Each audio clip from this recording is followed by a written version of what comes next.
Bonjour Kev. Bonjour, comment ça va? Super bien, on est très heureux pour My French Media et notre magazine web French City de t'accueillir ici à Miami pour la troisième étape de ta tournée. C'est ça. Est-ce que ça a bien commencé en Californie? Exceptionnel.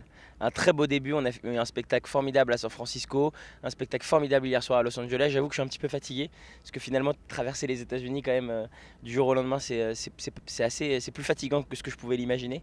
Mais quel bonheur cette tournée, quel bonheur d'être ici et quel bonheur d'être à Miami ce soir, vraiment. Tous nos lecteurs, toute la communauté française est ravie de te suivre ce soir donc pour ton spectacle, pour cette troisième étape floridienne. Est-ce que tu peux nous dire comment tu es tombé dans la marmite du rire quand tu étais petit? Un peu par hasard et en même temps un peu volontairement. C'est-à-dire qu'à la base, je voulais vraiment devenir acteur pour le cinéma, moi. Et puis ça n'a pas vraiment bien marché pour moi. J'ai fait beaucoup de casting et j'en ai décroché aucun. Et un jour, en regardant des spectacles de Gad Elmaleh, de Jamel Debbouze, de gens comme ça sur scène, de Franck Dubosc et même des Américains comme Louis C.K., comme Dave Chappelle, en regardant ces spectacles-là, je me suis dit pourquoi pas? Pourquoi pas me donner ma chance? Pourquoi pas essayer d'aller convaincre les gens avec mes propres textes? Et j'ai commencé à écrire des textes et voilà. Et j'ai commencé un petit peu à aller sur scène dans des petits cabarets, dans des petits cafés-théâtres qui ressemble un petit peu à la salle au Fillmore où on joue ce soir, donc je suis ravi. Très bien, ça va être une bonne ambiance, assez intime. Alors toi à l'école, j'ai vu que tu avais fait des classes un petit peu dans les beaux quartiers. Tu étais plutôt boulard ou nectarine?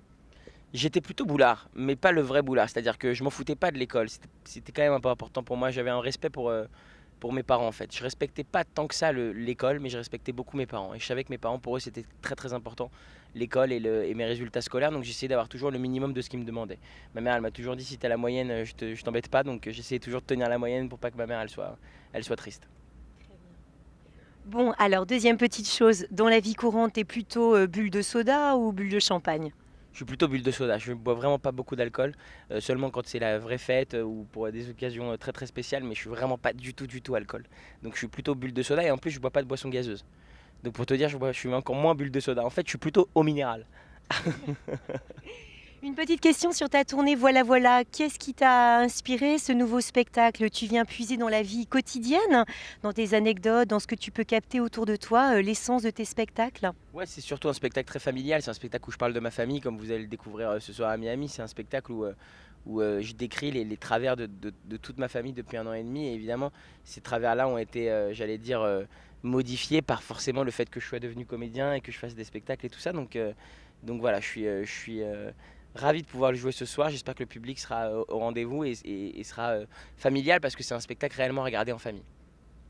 Dernière petite chose, si je t'emmène à Miami ce soir en balade, est-ce qu'il y a un ou deux endroits que tu aimerais découvrir, dont on t'aurait parlé? En fait, je connais pas Miami, donc j'aimerais découvrir tout Miami en fait. J'aimerais rester beaucoup plus longtemps. Je suis tellement triste de partir demain matin, vous avez pas idée. Je pense que dès que je vais terminer le spectacle, je vais courir vite pour pouvoir aller me balader un petit peu, voir les endroits un petit peu piétons, voilà, voir les restos, voir la plage. J'ai vraiment envie de ça. J'ai vraiment envie de ça et c'est ma seule grande tristesse d'être ici, c'est de pas rester assez longtemps. Mais quel bonheur. Sur notre site My French City, on a plein de petits internautes qui sont des teenagers et qui sont, on va dire, tes premiers spectateurs et fans. Est-ce que tu aurais un petit mot à leur dire puisqu'ils vont être là ce soir pour t'acclamer? Bah, merci beaucoup, merci d'être là et merci de me soutenir si loin de chez moi. Ça me fait vraiment plaisir, ça me touche. Et c'est vrai que c'est aussi ça la force de l'humour, c'est que ça peut dépasser les frontières et toucher des gens dans le monde entier. Donc de savoir qu'il y a des Français, des petits Frenchies comme tu les appelles, qui me suivent si loin, ça fait vraiment plaisir. Et qui me suivent aux États-Unis, ça fait encore plus plaisir. Donc merci à eux et j'espère qu'ils ne seront pas déçus ce soir en regardant le spectacle. On les a vus en backstage, on a déjà plein qui sont là pour t'applaudir. Bah, merci beaucoup de nous avoir consacré ces 5 minutes en voiture. Merci beaucoup à toi. Il va falloir me laisser, je dois prendre la caisse, je dois aller au théâtre. Désolé, mais là, je suis un petit peu pressé. Allez, je comprends, t'es à la bourre. À bientôt. À bientôt. Merci. Merci beaucoup. Avec plaisir, pour ton temps merci à toi. précieux.